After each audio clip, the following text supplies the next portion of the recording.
अर्ज़ु रखंदासीं। उन खां पोइ वरी ॿिया सिंध जा सुघड़ आहिनि उहे तव्हांखे पंहिंजो मुस्तफ़िज़ कंदा हिन सां।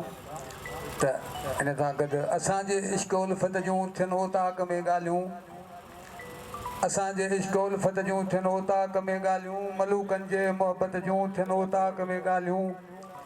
वसनि ई कख पहलियाणी कखनि जो थिए ख़ुदा साणी, जिते नंढपिण गुज़ारी मूं जवानी मूं जिथे माणी, जिते पोड़नि जी इज़त थिए न थिए जित ॻाल्हि ॿाराणी, कचहरियूं जित अमीराणियूं फ़क़ीराणियूं ग़रीबाणियूं, ग़रीबनि जे त गुरबत जूं थियनि ओताक में ॻाल्हियूं, असांजे इश्क़ उल्फ़त जूं थियनि ओताक में ॻाल्हियूं।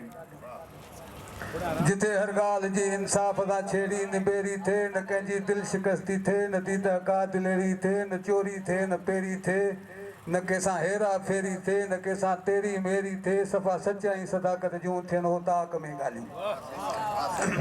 अर्ज़ु थियो त ख़बीस जहिड़ो ख़राबु चहिरो मिलियो त कहिड़ो करार हूंदो, हुजाज जी पग मथे ते पाते सिखियो त कहिड़ो सुकार हूंदो।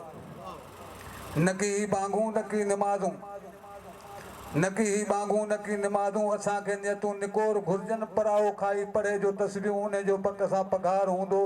ख़बीस जहिड़ो ख़राबु चहिरो मिलियो त कहिड़ो करार हूंदो, हुजाज जी पग मथे ते पाते सिखियो त कहिड़ो सुकार हूंदो।